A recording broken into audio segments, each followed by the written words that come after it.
নমস্কার। আজকের ভিডিওটা একটু অন্যরকম আর কি। আমি স্বরূপ সরকার, মধুরকুল হাই স্কুল ইংরাজি শিক্ষক, বাড়ি করিমপুরে। বর্তমানে আমি আছি আর কি আমাদের স্কুলের পাশের গ্রাম আমিনাবাদ। আমিনাবাদ বেশ বড় গ্রাম। তো আমিনাবাদের রাজিবুল শেখ, মানে আমিনাবাদ একদম প্রত্যন্ত গ্রাম। আমি একটা দুটো উদাহরণ দিই। আমিনাবাদের আরেকটা খুব কৃতি ছাত্র খোরশেদ আলম, সে পোস্টডক করছে আর কি, বর্তমানে বিদেশে আর কি। তো আমি যখন সাথে জয়েন করি আর কি, তখন খোরশেদের বাড়িতে কারেন্ট ছিল না আর কি। 7 সালে কথা বলছি আর কি। তো এইরকম একটা পিছিয়ে পড়া গ্রাম একসময় ছিল। এখন তো রাস্তাঘাট ভালো হয়ে গেছে, কারেন্ট ফার সব জায়গায় চলে এসছে। আমি বলছি আজ থেকে 16-17 বছর আগের কথা বলছি আর কি। তো সেই রকম আমিনাবাদ গ্রাম থেকে আর কি রাজিবুল শেখ ওয়েস্ট বেঙ্গল সিভিল সার্ভিসের পরীক্ষাটা হয়, সি গ্রুপ দিয়ে আর কি। জয়েন্ট বিডিও হিসেবে এখনও পোস্টিং হয়নি, জব সে সিকিওর করেছে আর কি। পোস্টিং খুব শীঘ্রই হবে। আর ও এছাড়াও যে গ্রুপ এর পরীক্ষাগুলো হয়, এক্সিকিউটিভ র্যাঙ্কের যে পরীক্ষাগুলো হয়, সেগুলো কিন্তু ও নিয়মিত 22 দিয়েছে, 23 দেবে আর কি, তাই তো? তো এরকম তো রাজুগুল আছে। আমরা রাজুগুলের ভিডিও ইতিমধ্যে অনেকে বানিয়েছে আর কি। তো রাজুগুলো যদি বাড়ি থেকেও আসে, তাহলে ওর লড়াইটা বা ওর প্রতিকূল অবস্থা বা ওর বাবার সমস্ত দেখলে অনেকে বুঝতে পারবে যে একদম প্রত্যন্ত গ্রাম থেকেও যদি কারো ইচ্ছা থাকে, জেদ থাকে, লক্ষ্য থাকে আর কি, তাহলে যে কোনো এইরকম জব কিন্তু যারা বিসিএস অ্যাসপিরেন্টস বলছে না, তারা জানে যে একটা বিসিএসের যে কোনো চাকরি পেতে গেলে, ABCD যে কোনো গ্রুপে চাকরি পেতে গেলে, কারণ আমি আমাদের স্কুলের একজন কাবিরুল হক পেয়েছে আর কি। ওকে দেখেছি যে ওর মানে হরিশঙ্কর প্রকাশে বাড়ি ছিল, শ্রীকৃষ্ণপুর বাড়ি ছিল, সেখান থেকেও ওর এইটুকু কাছাকাছি ও ডোমকলে থাকতো। লাস্ট 1 বছর ও ডোমকলে পুরো একদম ডিটাচ হয়ে থেকে ফ্যামিলিকে রবিবার রবিবার করে বাধার করে দেশে থেকে ও এই যে পেয়েছে, চাকরিটা পেয়েছিল আর কি। তো সেরকম একটা ডেডিকেশন দরকার হয়, তবে একটা এরকম র্যাঙ্কে চাকরি পাওয়া যায়। সহজ ব্যাপার নয়, তা তো অনেকে পেতো আর কি। খুব টাফ এই চাকরিটা, সিভিল সার্ভিস পাওয়া এখনকার দিনে খুব টাফ আর কি। তো আমরা রাজুগুলোর কাছ থেকে সবটা জানবো, ডিটেলস জানবো, কেমন প্রিপারেশন ছিল আর কি, যারা ডব্লিউএস অ্যাসপিরেন্ট আছে আর কি। ওর কি প্ল্যানিং আছে এই গ্রুপের জন্য আর কি, সে সমস্ত জানবো, ডিটেলস জানবো আর কি। তো রাজিবুলকে প্রথমে অভিনন্দন জানাই আর কি। রাজিবুলের প্রথমে আমি ভিডিওটা দেখি আর কি, তখন মনে হলো যে আমার খুব ভালো লাগছিল। মানে অ্যাকচুয়ালি মানে এই এলাকায় আমি অনেকদিন চাকরি করছি, তো আর আমি আমাদের প্রচুর ছিলাম যে স্কুলে পড়ে, তো আমার নিজেরই মনে হয় আর কি। আমি বাড়ি করিমপুর, আমার আগে বসুমারে বাড়ি ছিল আর কি, এই মানে এই মুর্শিদাবাদ জেলার ডোমকল থানার মধ্যে ছিল। তো কেউ যদি কোনো সাফল্য পায়, তো নিজের থেকে একটা আনন্দ ভালো লাগে আর কি, যে না এই এলাকার একসময় এতটা কারেন্ট থাকতো না, সেই সমস্ত এলাকার ছেলেরা এরকম সাকসেস পাচ্ছে আর কি। নিজের মন থেকে একটা অনেস্টলি বললাম, ভালো লাগে। খোরশেদের সাফল্য যেরকম ভালো লেগেছে, রাজিবুল যদি আমার স্কুলে পড়েন আর কি, তবুও কিন্তু আমার একটা মনের মধ্যে একটা আলাদা ভালো লেগেছে যে না, সে এরকম এলাকা থেকে ছেলেগুলো পাচ্ছে, তোমার তো বেশ ভালো আর কি। সেটাই। আবার আমাদের স্কুলের একজন স্টুডেন্ট আর কি, ফারহানা, ও রিসেন্ট জয়েন করেছে আর কি। এগুলো একদম প্রত্যন্ত গ্রাম থেকে পাওয়া সাফল্য আর কি। তো রাজিবুলের মুখ থেকে সমস্তটা শুনবো আর কি। তো রাজিবুল, তোমার মানে গ্রাম তো আমি স্কুলিং কোনটা ছিল, প্রথম স্কুল কোন school? Primary school Aminabad primary school, একদম যেটাই, হ্যাঁ, বিদ্যালয়, সেটাই সরকারি স্কুল, হ্যাঁ একদম সরকারি স্কুল, কোনো প্রাইভেট স্কুল না। না না। তারপরে তারপরে তো শাহাদিয়ার হাই মাদ্রাসা থেকে, মাদ্রাসা বোর্ড যেটা আর কি, তারপরে সেখান থেকে মাধ্যমিক এবং এইচএসটা আমার ডোমকল ভবতারণ বিটি হাই স্কুল, হাই স্কুল থেকে আর কি। তো এবার তোমার ধরো তুমি এখন তো একটা জব মানে পেয়ে গেছো, তো মাধ্যমিক উচ্চ নম্বর তোমার কেমন? কেন জিজ্ঞেস করবো, আমি রিসেন্ট কিছু ভিডিও বানালাম, টপারদের ভিডিও, দারুণ র্যাঙ্ক আর কি। তো তোমার নাম্বারটা জানবো এবং সেই নম্বরটা কতটা ম্যাটার করে পরবর্তীকালে, সেটা তুমি একটু কম্পেয়ার করবো আর কি। মাধ্যমিকে নম্বর বলতে 79% মতো, এইচএসে 66%, সায়েন্স ছিল, সায়েন্স নিয়ে ভর্তি হয়েছিলাম। গ্রাজুয়েশনে নাম্বারটা খুবই কমে গেছিল, তার পেছনে কারণ ছিল বিসিএস। তার কারণ আমি বিসিএস এর দিকেই ঝুঁকে গেছিলাম তখন থেকে। কি নিয়ে পড়েছিলে? আমি ম্যাথ অনার্স করেছি। 46% তোমার মানে উচ্চ মাধ্যমিকের পরে তুমি কি ওই ম্যাথ করতে করতে তুমি মানে বিসিএস পিছনে নিচ্ছিলে? হ্যাঁ, তখন আমার কাছে কিছু বই কেনাও ছিল, হিস্ট্রি পোরশনটা আমরা দুই বন্ধু মিলে পড়েও ছিলাম। তো ওইদিকে যেহেতু ইচ্ছে ছিল, অনার্স নিয়ে খুব একটা দেখায়নি, আগ্রহ দেখায়নি। তোমার এই যে মানে কখন তোমার মাথায় জাগলো যে বিসিএস জন্য মানে তুমি খাটবে? তুমি এইচএস পড়তে পড়তে না? আমি অ্যাকচুয়ালি বিসিএস সম্পর্কে জানতে পারি ক্লাস 9-এ পড়ার সময়। আমার একজন স্যার, যার কাছে টিউশন যেতাম, উনি প্রিলিমস দিয়েছিলেন সেই সময় এবং পাশও করেছিলেন। তো ওনার কাছ থেকে গল্প শুনতাম। তারপরে হঠাৎ জানার ইচ্ছা হলো, কিন্তু তখন যা শুনেছিলাম, 11-এ ডিটেইলস কিছুই জানতাম না। যখন 11-এ উঠলাম, এটা মেসে থাকতাম ডোমকলে, সেখানে একজন দাদা, সেও প্রিলিমস পাস করে এবং মেন দেয়, কিন্তু কারণবশত হয় না তখন। তারপর উনি হেডমাস্টার পেয়ে যান, তখন ওখানে চলে যান। যাওয়ার টাইমে উনি আমাদের কিছু বই দিয়ে গেছিলেন, প্রিভিয়াস ইয়ারের বই এবং দু একটা, সেগুলো দেখতাম। আর সঙ্গে আরো 2-3 জন সিনিয়র দাদা যারা প্রিপারেশন নিত, তাদেরকে দেখতাম। ওনার রুমের সামনে দেখতাম কে একদিন ভিডিও লিখে দিয়ে চলে গেল, হ্যাঁ হ্যাঁ, উনি ছিলেন না কিন্তু লিখে দিলেন। আমি দেখে ভাবলাম বাহ, এটা তো একটা ভালো ব্যাপার। এই সেই সময় আমি ওবিসি করার জন্য বিডিও অফিসে যেতাম। ঘোরাতো প্রায় 6 মাস ঘুরেছি শুধু আমার ওবিসি সার্টিফিকেট বিডিও অফিসে। হ্যাঁ, দমকল বিডিও অফিস। হ্যাঁ হয়নি। এইটা কিন্তু অনেকের ক্ষেত্রে হয় যে ওই ঘোরায় না, অনেকে দেখবেন এই একটা রিসেন্ট দেখছিলাম ভিডিওতে কনস্টেবল বললো যে ওকে ঘুরিয়েছিল, বললো আমি ডিএম হয়ে গেলাম। তখন এরকম অনেকের ক্ষেত্রে কিন্তু ঘটনা ঘটে, তখন সেই জেদটা তাকে কিন্তু ওই নিয়ে চলে যায় ওইখানে আর কি। আমি সকাল 11টা থেকে 5টা পর্যন্ত লাইনে দাঁড়িয়েছিলাম। লাইনে দাঁড়িয়ে থেকে যখন জমা দেওয়ার সময় আসলো, জমা দিতে গেলাম, একটা ভুল দেখালো, দেখিয়ে বললো আজকে আর জমা নেবো না। সেই ভুলটা কারেকশন করে দিলাম, তবুও নেবো না দেয় বললো। তারপরেও রিকোয়েস্ট করে দিলাম, তারপরে আরো একটা ভুল দেখালো। মানে একবারে সমস্ত ভুল দেখাচ্ছে না, একটা করে ভুল দেখাচ্ছে আর ঘোরাচ্ছে আমাকে। এই করে করে জমা দিতেই আমার মাস 3 লেগেছিল। একটা কপি জমা দিতে গিয়ে আমার ওবিসি সার্টিফিকেটের অ্যাপ্লিকেশন জমা দিতে 3 থেকে 4 মাস লেগেছিল, জমা নেয়নি। তারপরে জমা দেওয়ার পর 2 মাস 1.5 মাস 2 মাস ওয়েট করলাম, কোনো খবর নেই। এসডি অফিসে খোঁজ নিই না, আসেনি, বিডিও অফিস থেকে আসেনি। তারপরে বিডিও অফিসে খোঁজ নিতে যাই, কোনো রকম দেওয়া হয় না, অ্যাক্সেস দেওয়া হয় না, প্রচুর ভিড়, অনেক কাজের চাপ, এখন হবে না, এই হবে না, সেই হবে না, এগুলো ঘোরাতে থাকে। আর ওই টাইমে আমার এইচএসও হয়ে যাচ্ছে, আমার ভর্তি হতে হবে, ওবিসি সার্টিফিকেটটা পেলে ভালো কলেজে আর কি পাবো। তো এত কিছু করার পর যখন হলো না, তখন আমাকে একজন আমার কাকা বললো যে একজন টাকা নিয়ে করে দেয়। আমি তখন বাধ্য হয়ে তাকে 400 টাকা দিয়ে ওটা করতে হয়েছিল আমাকে। 1 সপ্তাহের মধ্যে সার্টিফিকেট বের করে দিয়েছিল। তখন থেকে আরো মনে হলো যে না, প্রশাসনই আসবো। জেদ মনে হয় চাপলো, জেদ চাপলে সবকিছু সম্ভব হয় আর কি। আগে থেকে একটা কাজ করছিল, তারপরে এটাও মনে হলো যে না ঠিক, আমি প্রশাসনই আসবো এবং এই জিনিসগুলো যেন না হয় কারোর সাথে। তারপর তোমার মানে তুমি যেবার বহরমপুরে ভর্তি হলে, কোন কলেজে ভর্তি হয়েছিলে? আমি বহরমপুর কলেজের কমার্স কলেজে ভর্তি হলে, ম্যাথ অনার্স নিয়ে। কিন্তু তোমার পাশাপাশি তুমি বিসিএস প্রিপারেশন চলছিল আর কি। এটা এই প্রিপারেশন কি এখন সেলফ প্রিপারেশন না কোনো কোচিং ব্যাপার ছিল? প্রথম দিকে তো জাস্ট মজা করেই পড়তাম, দুজন বন্ধু আমরা, আমি আর একজন বন্ধু আখতারুল আলম আছে, এখন এসআই আছে পুলিশে। তো আমরা দুজন হিস্ট্রি নিজেদের মধ্যে আলোচনা করতাম, একে ওকে মানে কোশ্চেন ধরা ধরে। তুমি ম্যাথ পড়ছিলে কিন্তু ওই হিস্ট্রিটা পিছিয়ে দিয়ে তাকিয়ে আর কি। হ্যাঁ হ্যাঁ। তো ওই করতে গিয়ে এদিকে খুব একটা পড়া হয়নি। আবার বিসিএস এর পড়াও যে ভালো হয়েছিল সেই টাইমে সেটা হয়নি, কারণ গাইড নেই, নিজের মতো করে যেটুকু আর কি করা।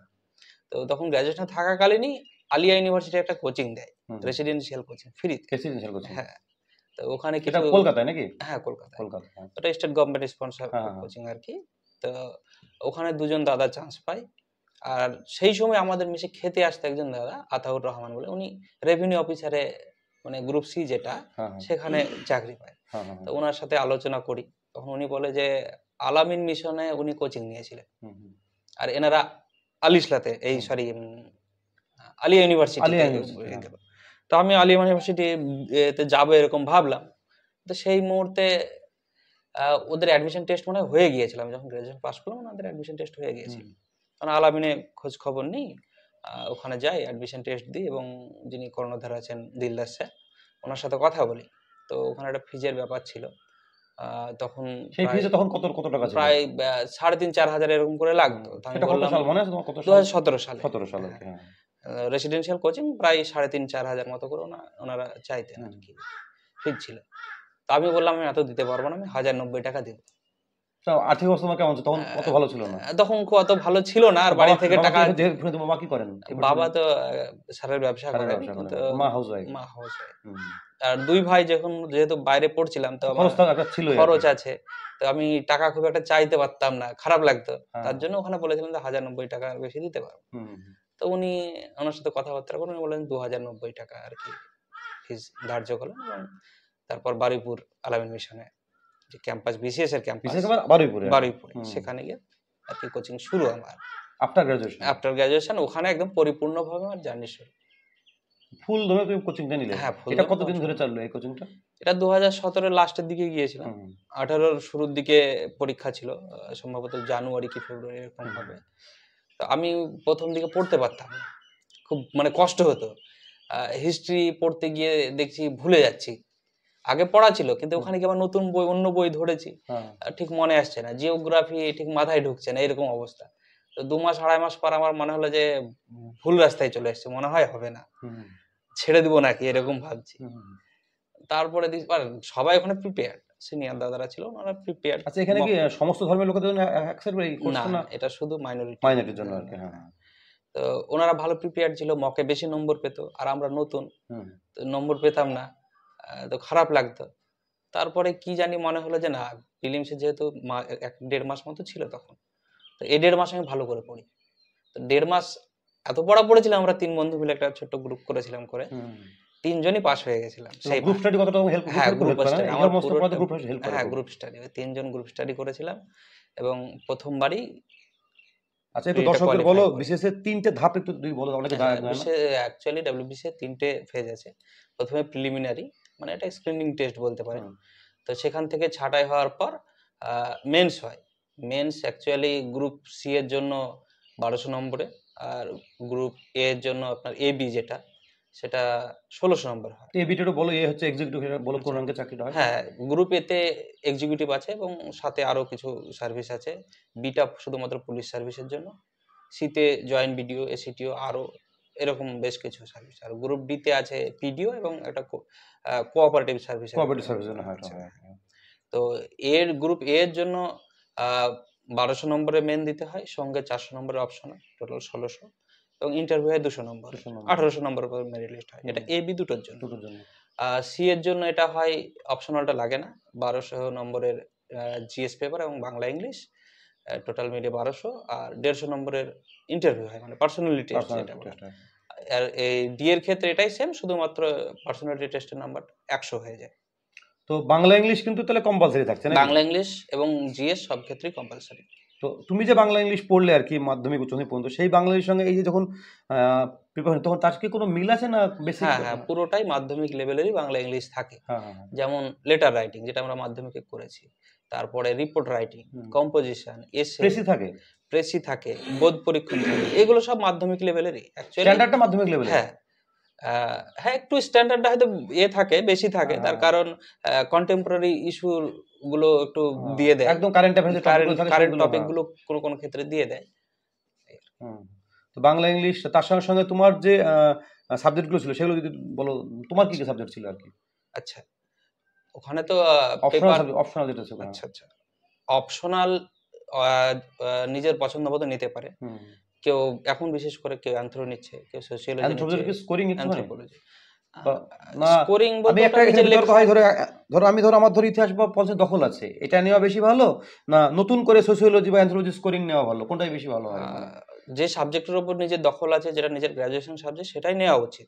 এবার অনেক ক্ষেত্রে কি হয়, গ্র্যাজুয়েশনের পর অনেকদিন ডিটাচ থাকে পড়াশোনার সাথে, তোমার যেরকম ম্যাথ ছিল, হ্যাঁ, তারপরে ওনারা যায় প্রিপারেশন নিতে। সেক্ষেত্রে অনেক ক্ষেত্রে গ্র্যাজুয়েশনের পড়াশোনা ভুলে যায়, অনেকজন নেওয়ার সাহস পায়, বিশেষ করে সায়েন্সের ক্ষেত্রে এটা হয়।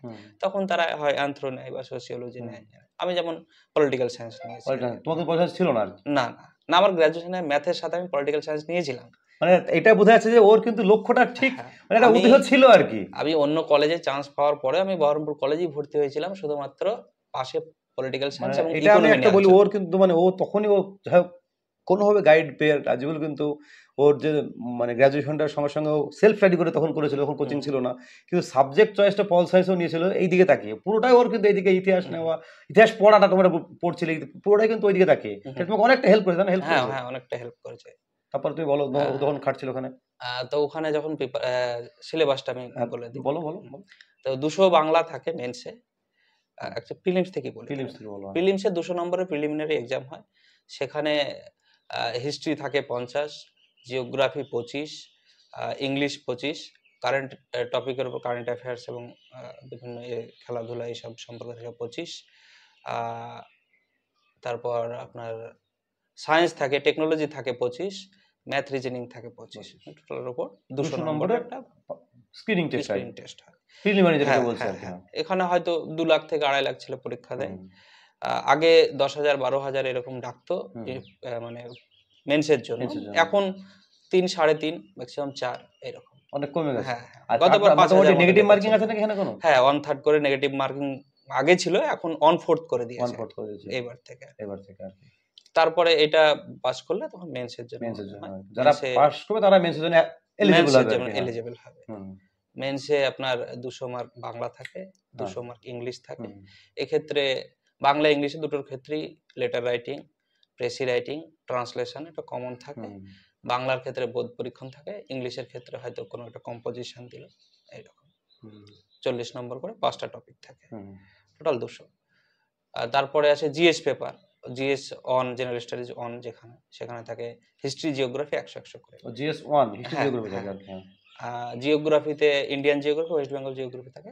হিস্ট্রিতে অ্যানসিয়েন্ট হিস্ট্রি, মিডিয়েভাল হিস্ট্রি এবং modern history, Indian national movement. তারপরে জিএস পেপার 2 তে আপনার সায়েন্স টেকনোলজি, ইএনভিএস থেকে শুরু করে কারেন্ট অ্যাফেয়ার্স, এইসব স্ট্যাটিক জিকে, এইগুলো মিলে একটা 200 নম্বরের টপিক। তারপরে জিএস পেপার 3 যেটা জেনারেল স্টাডিজ 3, সেখানে থাকে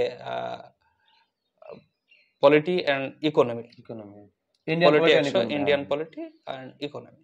আর জিএস পেপার 4 এ আপনার অ্যারিথমেটিক, যেটা 100 নম্বর, আর রিজনিং, সেটা 100 নম্বর থাকে। এই সব মিলিয়ে 1200 নম্বর। এবং তারপরে অপশনাল যেটা চুজ করে তার দুটো পেপার হয় 200, 200, 400, এটা যে যেটা চুজ করবে আর কি।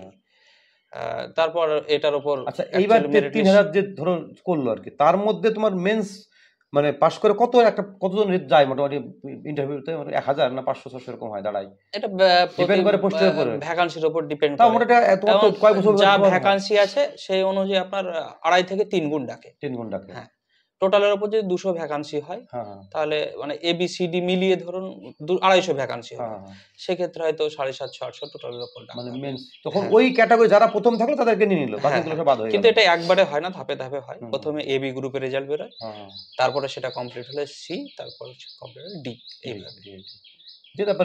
তারপরে তোমার মানে ইন্টারভিউটা হয়, যেটা পার্সোনাল টেস্ট বলছে আর কি।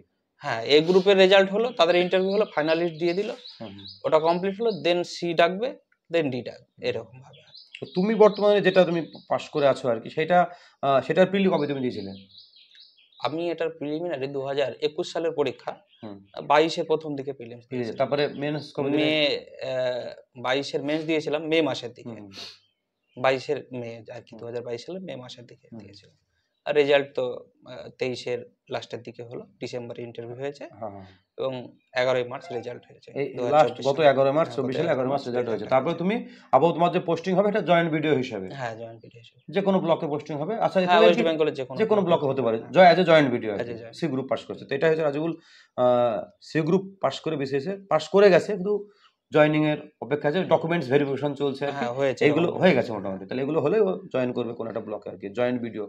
এটা ভাবতে হবে কিন্তু জয়েন্ট ভিডিও র্যাঙ্কের চাকরি, এবং পরবর্তীতে এখান থেকেও প্রমোশন হয়, তাই না? হ্যাঁ, এখান থেকে 8-10 বছরের মধ্যে ভিডিও হিসেবে প্রমোশন হয়। আবার এ গ্রুপ পাস করলে সেটা ব্যাপার থাকে, কিন্তু এখান থেকেও কিন্তু ও কিন্তু যদি মনে করে যে প্রমোশন হবে, সেটাও কিন্তু হওয়ার মানে সম্ভাবনা যথেষ্ট আছে আর কি।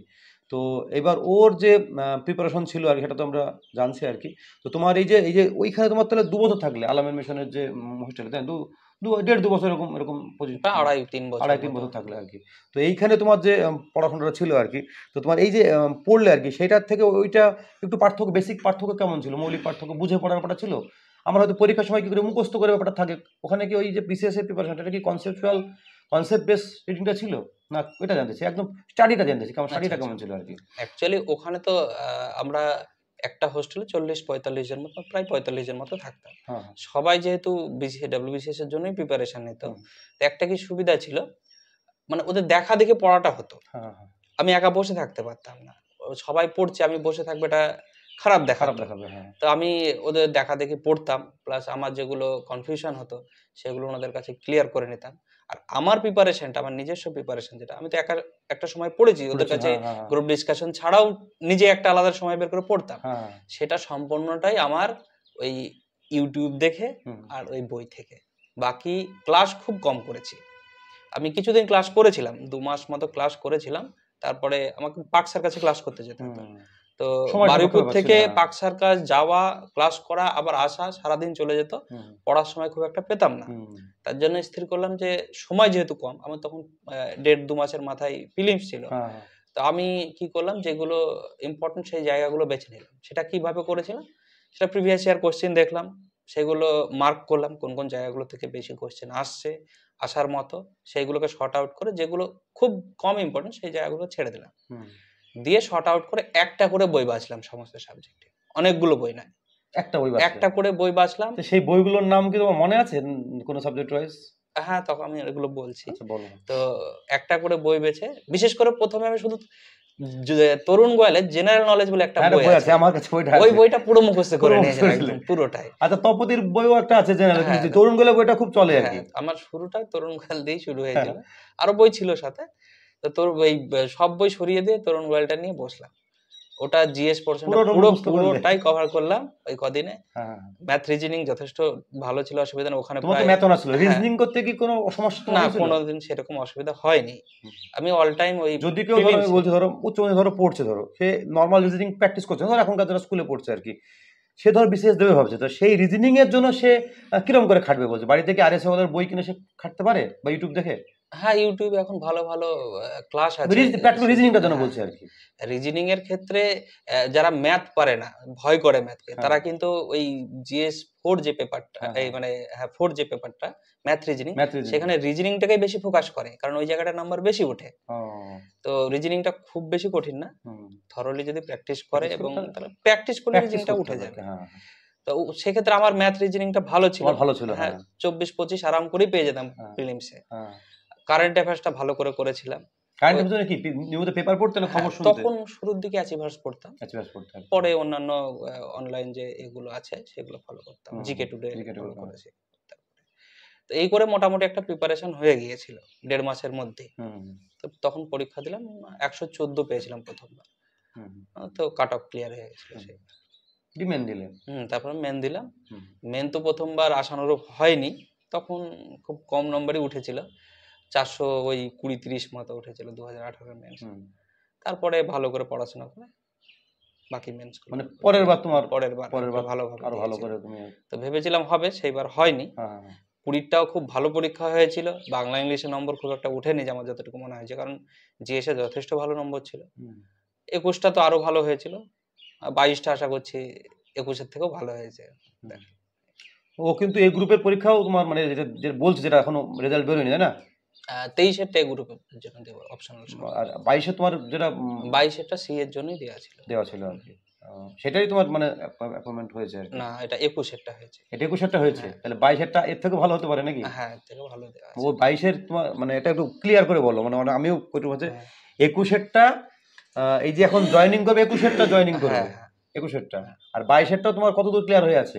22-এরটা মেন দেওয়া আছে, ইন্টারভিউ এখনো হয়নি আর কি, সি গ্রুপের জন্যই। হ্যাঁ, সি গ্রুপের এর থেকে বেটার, মানে র‍্যাঙ্ক ভালো হলে একটু বেটার হতে পারে অপশন। আমার যাওয়ার ইচ্ছে নেই অ্যাকচুয়ালি, জয়েন্ট ভিডিওতেই ঠিক আছে, দিলে গ্রুপের জন্য। এটাই বলছি, যদি এবার তোমাদের যদি একই ক্যাটাগরি হচ্ছে সি গ্রুপ, তাহলে এবার তুমি দিলে এই গ্রুপ দেওয়াই বেশি ভালো আর কি। এবার তাহলে তার একটু মানে জাম্প করবে আর কি, র‍্যাঙ্কটা জাম্প করবে এবং ভালো হবে আর কি। এক্সিকিউটিভ তোমার হতে পারবে, ডাইরেক্ট একদম এক্সিকিউটিভ হতে পারবে কি গ্রুপ। আমার তো এটাই মনে হয় যে এবার তুমি যেটা এইবার 24-এ দেবে বলছো, এই গ্রুপের জন্য ঝাপানোই ভালো একদম পুরো গ্রুপের জন্য। আচ্ছা, এই প্রসঙ্গে বলি, ও কিন্তু একটা কাজ জব করে, তুমি কি জব করো? আমি অ্যাকচুয়ালি পিএসসি ক্লার্কশিপের একটা পরীক্ষা হয়েছিল 2019। এইগুলো করতে গিয়ে এই পরীক্ষাগুলো অনেকটা ইজি মনে হয় না? যে বিসিএস প্রিপারেশনে তার পক্ষে এই ক্লাসের পরীক্ষাগুলো অনেকটাই সহজ মনে হয় না? ক্লার্কশিপের জন্য তো আলাদাভাবে প্রিপারেশন নিইনি, বিসিএস এর জন্যই নিতাম। ক্লার্কশিপের নোটিফিকেশন এসেছিল, সেই অনুযায়ী পরীক্ষা দিয়েছিলাম, বাংলা ইংলিশটা কিছুটা প্র্যাকটিস করেছি, হয়ে গেছে। বর্তমানে জব করছে কিন্তু কোন ডিপার্টমেন্টে জব করছো? আমি ওয়াটার রিসোর্স ইনভেস্টিগেশন মানে ডেভেলপমেন্ট ডিপার্টমেন্ট যেটা আছে, তাহলে এইটাও কিন্তু লক্ষ্য কিন্তু অন্য, কিন্তু যেহেতু পেয়ে গেছে আর কি, একটা ইনকামের সোর্স দরকার মানুষ একটা পর্যায়ে। সবাই এটাই করে, বিসিএস এর প্রিপারেশন নিতে নিতে বেশিরভাগ জনই অন্যান্য চাকরি পেয়ে যায়। মানে ওই এত হাই লেভেল প্রিপারেশন থাকে, এটা এই অটোমেটিক এই চাকরিগুলো তার হয়ে যায় আর কি। তো তোমার সেরকম হয়ে গেছে আর কি, কিন্তু তো লক্ষ্যের মতো অনেক বড় ছিল আর কি। দিয়ে তারপরে তুমি এখন কি ভাবছো যে এটা তুমি যেখানে হয় জয়েন করবে আর কি? অবশ্যই জয়েন। তারপরে সেই অফিসে জয়েন করার পর তুমি আবার ভাবছো যে আমি যদি এই গ্রুপের জন্য যেরকম পরিস্থিতি অনুযায়ী যেরকম সময় সুযোগ পাবে আর কি, এখন নিশ্চয়ই সময় সুযোগ পাবে আর কি। খুব একটা সময় হয়তো পাওয়া যাবে না পড়া, আমার এখন পড়ছি যেটা অপশনালটা এখন পড়ছি, এবং বাকিগুলো পড়া আছে, সেই এসে দিব। আচ্ছা, তোমার কি মনে হয় যে অনলাইন এডুকেশন বর্তমানে চলছে আর কি, এটা কি তোমাকে তো এখন কি ওইভাবে কোচিং নিতে পারবে না, যেরকম তুমি রেজিস্ট্রেশন নিয়েছিলে আর কি? না, সেরকম তোমাকে তাহলে অনলাইনে ভরসা করতে হবে বা অনলাইন নোটসে। তো অনলাইন এডুকেশন যেটা ইউটিউবে চলছে আর কি, এই বিশেষ মতো পরীক্ষায় কি একটু হলেও হেল্প করে? তোমার কি মনে হয় যে চ্যানেলগুলো নিজেকে যদি কন্ট্রোল করা যায় এবং ঠিকঠাকভাবে মোবাইলে, হ্যাঁ, ওই একটা ক্লাস করতে গিয়ে হয়তো হাজার ইউটিউব রিলস দেখে এসে আবার ভুলে গেলাম কোন ক্লাস করতে এসেছিলাম, সেটা করলে হবে না।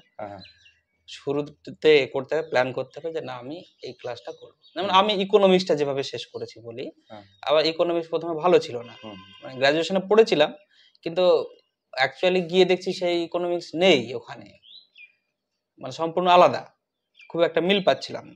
তো কি করব, তখন ইউটিউবে মোনাল প্যাটেল বলে একজন ইউপিএসসি বিভিন্ন ক্লাসগুলো দেয় ইকোনমিক্সের ওপর, তো তার ক্লাসগুলো খুব ভালো আমি শুনেছিলাম সিনিয়র দাদাদের কাছে। তো ওনার ক্লাসটা আমি থরলি পর সমস্ত করেছি, একদম প্রত্যেকটা ক্লাস করে নোট করে নিয়েছি। আমি নিজে লিখতাম, নিজে লিখে নোট বানিয়ে নিয়েছিলাম। তো ইকোনমিক্সে তারপরে আমার কোনো আর প্রবলেম হয়নি। পরে অবশ্য আরেকজন দাদা আরো যেটুকু ঘাটতি ছিল সেটাও পূরণ করে দিয়েছে ভালোভাবে, সৌভিক দা বলে একজন, ডাব্লিউবিসিএস কোয়েস্ট বলে ওনার একটা চ্যানেল আছে, মানে ইউটিউব মানে সরি ফেসবুকে একটা পেজ আছে, মানে সেখানে ইকোনমিক্স পলিটিক্স এগুলো পড়ে। ওনার কাছ থেকে ইকোনমিক্সটা আরো ভালোভাবে করেছিলাম। মানে তুমি প্রচুর খেটেছে, এটা বোঝা যাচ্ছে তুমি মানে এর পেছনে প্রচুর হার্ড ওয়ার্ক করছো। এটা বর্ষা করে কোনো এই লেভেলের চাকরি পেতে গেলে অফলাইন ক্লাস ছাড়লাম, যে সময় প্রচুর নষ্ট হচ্ছে যাতায়াতে, তখন ঘরে বসে কিছু ইউটিউব চ্যানেল আমি বাছলাম যে কোনগুলো ভালো, কোন সাবজেক্টের জন্য, এবং সেগুলোই ইন্ডিভিজুয়াল সাবজেক্টের জন্য এটা বেস্ট, এটা দেখবো আর কি, এরকম একটা করে দেখেছি, বইটা কভার করেছি, এমসিকিউ প্র্যাকটিস করেছি, সিম্পল, আর কিছু না। এবং সাথে সিলেবাসের যে সিলেবাস সেটা পুরো একদম ডিটেইলসে কনসেপ্ট ক্লিয়ার করা, তার সঙ্গে সঙ্গে হয়তো কোনো প্রয়োজন পড়লে ইউটিউব দেখা বা কারো সাহায্য নেওয়া, আর প্র্যাকটিস করা, লাগাতার প্র্যাকটিস করেছে আর কি। এটাই মোটামুটি এই করতে গিয়ে হচ্ছে বইটা পড়তে হবে, টেক্সট বইটা, মানে সিলেবাস অনুযায়ী টেক্সট বইটা ভালো করে বইয়ের নাম জানবো। আর তুমি এই যে লেবারটা তুমি 2.5 বছর দিয়েছিলে ওই রেসিডেন্সিয়ালে, ওটা কত ঘন্টা পড়া হতো তোমার? সবার বলছে এভারেজ কত ঘন্টা পড়া হতো সবার? মোটামুটি 10-12 ঘন্টা পড়াতো নাকি? হ্যাঁ 8 ঘন্টা তো হয়ে যেত, 8 ঘন্টা মোটামুটি এভারেজে, প্রত্যেকদিন একই ভাবে হতো না, এভারেজে হয়তো 8 ঘন্টা হয়ে যেত। কিন্তু ওই পরিবেশটা তোমাকে উদ্বুদ্ধ হতে হেল্প করেছে যে ও পড়ছে বা ও করতে, আমি গেলে পেতে হবে আর কি। তোমাদের দাদারা ওই পড়তে দাদারা হয়তো কেউ পেয়েও গেছে, তাকে দেখো হয়তো অনুপ্রাণিত হয়েছে আর কি। আমরা দুটো হোস্টেল মিলিয়ে প্রায় 80 থেকে 85 জন থাকতাম, এখন 70+ চাকরি পেয়ে গেছে, কিছু না কিছু দপ্তরে আছে, হয়তো 8-10 জন এখনো স্ট্রাগল চালিয়ে যাচ্ছে, বাকিরা সব। তো তোমার এই স্ট্রাগলটা যদি একটু লোকের স্ট্রাগল শুনতে চায় আর কি, অনেকে যারা ধর স্ট্রাগল করছে এখন, এক্সপিরিয়েন্স যারা আছে বিসিএসে, তারা অনেক সময় মোটিভেট হারিয়ে ফেলে, ডিমোটিভেট হয়ে যায় আর কি, আর হয়তো হবে না আর কি। তো তাদের জন্য তোমার ওই স্ট্রাগল, তুমি তো অনেককে দেখেছো স্ট্রাগল করতে আর কি, সেই হিসেবে যদি কিছু বলো তারা একটু মোটিভেট হবে আর কি। হ্যাঁ, ওখানে হোস্টেলে থাকাকালীন আমরাও তো কম ফিস দিয়েই পড়তাম আলামিনে, সাথে আরো অনেকজন ছিল যাদের পারিবারিক অবস্থা তার থেকেও খারাপ ছিল, কেউ 590, কেউ 290, কেউ 1090 এরকম দিয়েও পড়েছে। হ্যাঁ, তো কিছু সিনিয়র দাদা এটা ফিস দিয়ে পড়েছে, এটা ফিস, মান্থলি ফিস, থাকা খাওয়া কোচিং সমস্ত কিছু 290। হ্যাঁ, আলামিন মিশন অনেকটা হেল্প করেছে তোকে বলতে হবে, অনেকটা। এটা আলামিন মিশনকে অনেক সাধুবাদ জানাই, ধন্যবাদ জানাই যে এই সমস্ত ছেলে মেয়েগুলো তারা একদম প্রত্যন্ত গরিব বা অবস্থা খারাপই বলা যায়, 290 মার দিয়েছে, মানে তার নেই বলে দিতে পারছে না আর কি, তাদেরকে যে হেল্প করেছে আলামিন মিশন, তার জন্য অসংখ্য আবার ধন্যবাদ জানাচ্ছি আলামিন মিশনকে আর কি। তো অনেকজন আছে যারা বাড়ি যেত না, বাড়িতে থাকার সমস্যা বলে, সেরকম ঘর নেই বলে, এরকম দাদাদেরও দেখেছে যারা বিসিএস পেয়েছে। এমন অনেক বাড়িতে ঘর নেই বলে এখানে থাকতো আর কি। হ্যাঁ, হোস্টেলে থাকতো, পড়াটা ভালো হবে, পড়াটা ভালো হবে। আবার এমন অনেকজনকে দেখেছি বিয়ে হয়ে গিয়েছিল, তো বউ বিড়ি বেঁধে সেই দাদাকে টাকা পাঠাতো, দাদা এরকম ঘটনার উদাহরণ আছে। হ্যাঁ, দাদা এখন চাকরি পেয়ে গেছে, এরকম। এদেরকে দেখতাম যখন, তখন দেখতাম যে ওরা তো ওনাদের প্রতিকূলতার সাথে লড়াই করেও তারপরে আমার সাথে কম্পিটিশনে আসছে, প্রিপারেশন নিচ্ছে, এবং যেহেতু আমরা সবাই কম্পিটিট, আমার সাথে কম্পিটিশন আসছে, আমাকে তো সেই প্রতিকূলতার সাথে কম্পিটিশন করতে হচ্ছে না, বাড়ি থেকে আমাকে টাকা দিচ্ছে, আমি তো অনেকটা অ্যাডভান্টেজ পেয়ে আছি এখানে। তাহলে তাদের থেকে মানে এই দিক দিয়ে আমি এগিয়ে আছি, তাহলে আমি আরো আমার পুরো ফোকাসটা পড়াশোনায় দিই। এটা তোমাকে বারবার মোটিভেট করেছে, স্টোরিগুলো মোটিভেট করেছে আর কি। তো তারপরে তোমার মানে তুমি যখন মানে লাস্টে ইন্টারভিউটা কেমন হতো? ইন্টারভিউটা কি ধরনের প্রশ্ন করা হয় ইন্টারভিউয়ে? 2-3 ইন্টারভিউ দিলে আর কি। হ্যাঁ, আমার পার্সোনাল ডিটেইল বলতে WBSCDC একটা ইন্টারভিউ দিয়েছিলাম, তো সেটা হয়নি। তারপরে মিসলেনিয়াস সার্ভিসে দিয়েছিলাম 2019 সালে।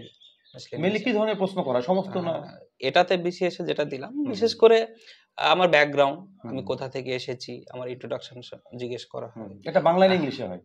বাংলা ইংলিশ বোথ ল্যাঙ্গুয়েজই হয়ে থাকে, যাতে স্বাচ্ছন্দ্য বোধ করবে। তুমি কি দিয়েছিলে? আমি তো আমার ইন্ট্রোডাকশনটা ইংলিশে হয়েছিল, তারপরে স্যাররাই বাংলাতে শুরু করেছিলেন, পুরোটাই বাংলা হয়েছে। আমার ব্যাকগ্রাউন্ড, আমি কোন সাবজেক্টে গ্র্যাজুয়েশন করেছি, সাবজেক্ট থেকে কিছু কোশ্চেন, আমার এলাকা মুর্শিদাবাদের কিছু সুবিধা অসুবিধা, কিছু এখানকার প্রধান জীবিকা কি, এখানে শিল্পের কি অবস্থা, এইসব প্লাস সাবজেক্ট, জিএস সাবজেক্ট যেমন হিস্ট্রি থেকে কিছু কোশ্চেন, পলিটি থেকে কিছু কোশ্চেন, এই সবগুলো জিজ্ঞেস করে থাকে। পোস্ট সম্পর্কে তুমি কেন এটা প্রথম চয়েস দিলে বা কি চাও এই পোস্টে জয়েন করে, এইরকম কোশ্চেন। আমি আমার ইন্টারভিউ সম্পর্কে ডিটেলস লিখে ফেসবুকে পোস্টও করেছি। তাই? হ্যাঁ, তোমার পোস্ট যদি পেজটা বলে দিলে অনেকে দেখতে পারে। হ্যাঁ, ওই WBCS কোয়েস্ট বলে একটা চ্যানেল আছে, যেটা সৌভিক দেবলানের সিনিয়র দাদা চালায়, ওখানে লেখা আছে আর কি। টোটাল ইন্টারভিউ তোমার কেমন হয়েছে লিখেছে, এগুলো অনেকে হেল্প করবে আর যারা মেইনলি এই ভিডিওটা যারা বিশেষ অ্যাসপিরেন্ট তারা অনেকটা আশা করি একটু দিশা পাবে আর কি, একটা মোটিভ দিশা পাবে আর কি, কেননা এক একটা ভিডিও এক এক রকম ধরনের হবে আর কি। আর অনেকে আমাকে বলছিল যে মানে টপার যারা হয় তাদের ভিডিও আপনি করছেন, আমি তো একদম এটা একদম বাস্তব, ও জব একটা পেয়েছে আবার একটা পাবে, আশা করি ও এ গ্রুপ, ও যেরকম আমি দেখছি ওর সঙ্গে অফলাইন কথা বলেছে, তো ও যেরকম একটা লক্ষ্য আছে, যদিও সময়টা ম্যানেজ করতে পারে আর কি, মানে ম্যানেজার কাছে জব যখন এরকম একটা দায়িত্ব থাকবে, কাজের পেশার থেকে দায়িত্ব থাকবে, তো ম্যানেজ করতে, তাহলে ওরা তো এই গ্রুপও হয়তো ওর লক্ষ্য আছে আর কি, সেটা পেলে তো আরো দারুণ ব্যাপার হবে আর কি। তো সেটাই তো। এবং আমি রাজুগুলের ক্ষেত্রে একটা নম্বরটা যে ম্যাটার করে না, আমি হয়তো হ্যাঁ মেরিট লিখে নম্বরের ভিডিও আমি বানিয়েছি, প্রচুর নম্বর পেয়েছে, কিন্তু এটাও সত্যি কথা, বাস্তবে যারা কম নম্বর পেয়েছে নম্বরটা ম্যাটার করে না, যখন চাকরি ফিল্ডে নামে আর কি, তখন পুরো আলাদা ফিল্ড আর সেখানে হচ্ছে আমি কতটা জানলাম, কতটা আমি কতটা পরিশ্রম করছে, একদম এটাই, এবং রেগুলার পরিশ্রম করছে, কনসিস্টেন্সি থাকছে, তার উপর ডিপেন্ড করে। এখানে পাস ফেল না, এখানে হচ্ছে আমাকে ওই তালিকার মধ্যে ঢুকতে হবে এইটা। তো এইটা এই তো তোমার কি কোনো সময় মনে হয়নি, এবার আমি একটা বলি, তোমাদের সঙ্গে যারা খুব ভালো স্টুডেন্ট ছিল, যারা তখন র্যাঙ্ক করেছিল আর কি স্কুলে বা ধরো, তো তারা কি মনে হয় তোমার থেকে তুমি অনেকটা এগিয়ে গেছো মনে হয় পেছনে তাকালে, চাকরির দিক থেকে অন্তত? মানে হ্যাঁ, এই দিক দিয়ে এখন অনেক বন্ধু যারা যথেষ্ট ভালো পড়াশোনায় ছিল, তারা এখনো এসএসসির আশায় বসে আছে, সেই দিক দিয়ে বলতে গেলে আমি কর্মজীবনে ঢুকে গেছি, কিন্তু আমি চাই তারাও অবশ্যই তাড়াতাড়ি পেয়ে যাক, তাদের যারা যোগ্য, তার মানে যেটা ডিজার্ভ করে সেটা যেন পেয়ে যায়। এসএসসিটা নিয়মিত হলে হয়তো সেটা তাদের মানে সুবিচার হবে তাদের মধ্যে, অবশ্যই এটা পাবে। তো তোমার কোনো সময় মনে হয়, আমি বলি রাজুগুলের বাড়ি কিন্তু আমিনাবাদ কিন্তু ডোমকল থানা হয়তো অনেকে পেয়েছে, ডোমকল থানার মধ্যে অনেকটা, ডোমকল থানা, ডোমকল মহকুমা অনেকটা বড় এরিয়া জুড়ে প্রচুর পপুলেশন আর কি, কিন্তু আমিনাবাদী যে গ্রামটা, শুধু আমিনাবাদ গ্রাম থেকে কি জয়েন্ট ভিডিও প্রথম পেলো না, এরকম পেয়েছে কেউ? আমি বলছি আমিনাবাদ প্রথম, আমারও তাই মনে হয় যে ডোমকল থেকে অনেকে পেয়েছে, হয়তো ডোমকল থেকে এখন ডোমকলের পরিবেশটা ভালো হয়েছে, ডোমকল ব্লক বা ডোমকল মহকুমা হয়তো অনেকে পেয়েছে আর কি, সংখ্যাটা, বা আমাদের এখানে আইপিএস অফিসার হয়েছে নজরুল ইসলাম হয়েছেন আর কি, যিনি রিটায়ার করে গেছেন আর কি। তো কিন্তু আমার তো মনে হয় আমিনাবাদ যে পার্টিকুলার আমিনাবাদ গ্রাম আর কি, বা আমাদের পার্শ্ববর্তী যে গ্রামগুলো মধুরকুল, অম্বরপুর বা এই যে চত্বরটা শাহাদের আছে, এখান থেকে আমার মনে হয় জয়েন্ট ভিডিও তুমি প্রথম আর কি, তাই না? জানলে জানা যাবে কোথায় কেউ, খুব কিছু বড় এলাকা না, পপুলেশন বা সবাই একে অপরকে চেনে আর কি। প্রশাসনিক লাইনের চাকরি মনে হয় রাজুগুল প্রথম পেলো আর কি, হয়তো স্কুল টিচার প্রাইমারি স্কুল অনেক আছে, হয়তো প্রিপারেশন অনেকজন নিচ্ছে, আমাদের বন্ধুদের মধ্যেই এলাকাতে অনেকে নিচ্ছে। এটা কি তারা কি তোমাকে দেখে আরো অনুপ্রেরিত হলো যে তারা ফোন করে, জিজ্ঞেস করে, তাদের সাথে কথা হয়, তাদেরকে হেল্প করো আর কি? তো তোমাকে দেখে আরো তারা একটু অনুপ্রাণিত হলো না যে রাজুগুল যদি পারে তাহলে আমি কেন পারবো না? হ্যাঁ, অবশ্যই, এবং আসুক, আমি চাই গ্রামাঞ্চলের ছেলেরা প্রশাসনে আসুক, কারণ অ্যাকচুয়ালি প্রশাসনে আমাদের যেমন পঞ্চায়েত এন্ড রুরাল ডেভেলপমেন্ট, আমাদের কাজটাই হচ্ছে রুরাল এরিয়ায়, রুরাল এরিয়া থেকে যারা যাবে তারাই মানে সেই সমস্যাগুলোর সাথে অটোমেটিক পরিচিতি আছে তাদের, হ্যাঁ, তাদের একটা পরিচিতি আছে।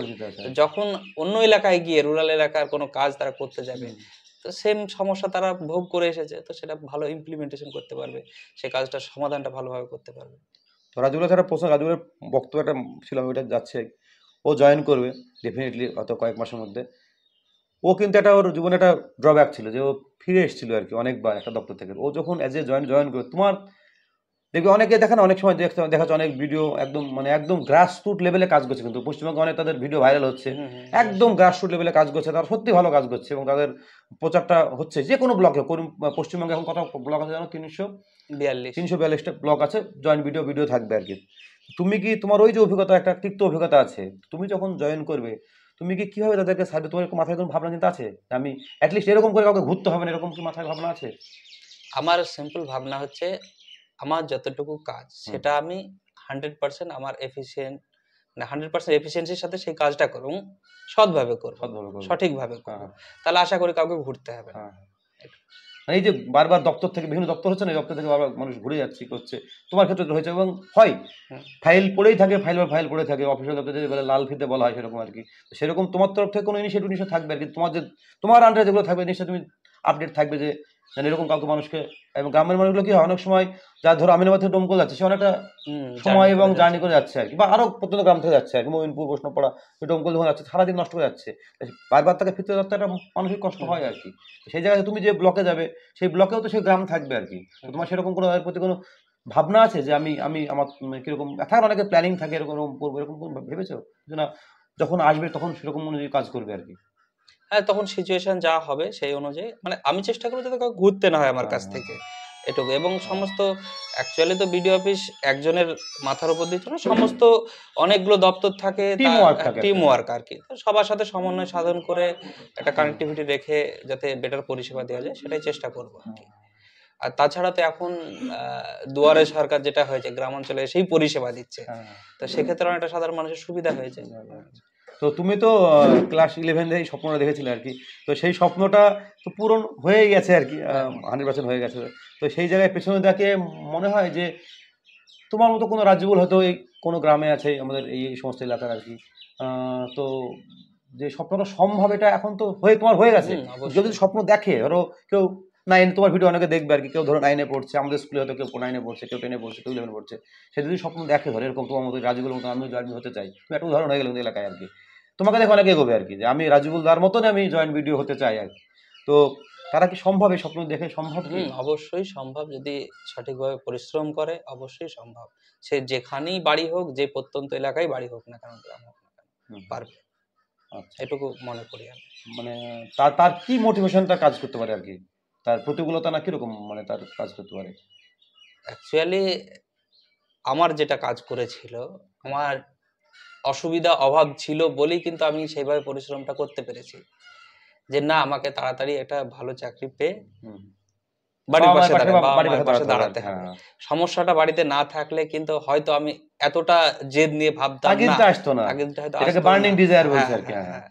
সমস্যা ছিল বলেই হয়তো জেদটা আরো বেশি চেপেছিল।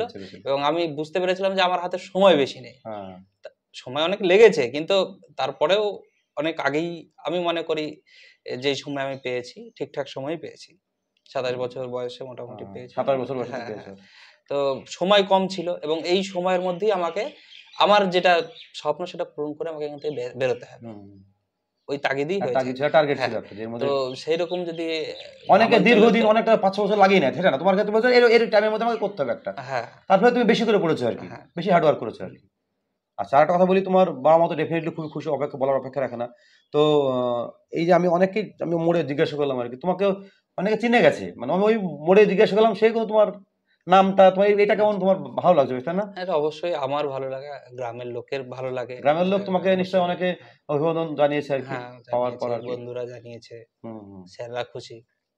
তোমার যারা স্যার ছিল প্রাইমারি স্কুলে তারা হয়তো ভাবেনি তখন রাজীবল এরকম জায়গায় যাবে আর কি, বা হাই স্কুলে যারা স্যার ছিলেন, বিভিন্ন স্কুলে তারা নিশ্চয়ই ডেকে তোমাকে অভিনন্দন জানিয়েছে। তো তোমার সেই তখন কি ভালো তো লেগেছে? অবশ্যই, স্যারেদের খুশি দেখে আমার তো অবশ্যই ভালো লাগবে, গ্রামের লোক খুশি, বাবা মা খুশি, অবশ্যই এটা ভালো লাগে। তো তোমার একটা ভাই আছে আর কি? হ্যাঁ, ভাই কি নিয়ে পড়ছে?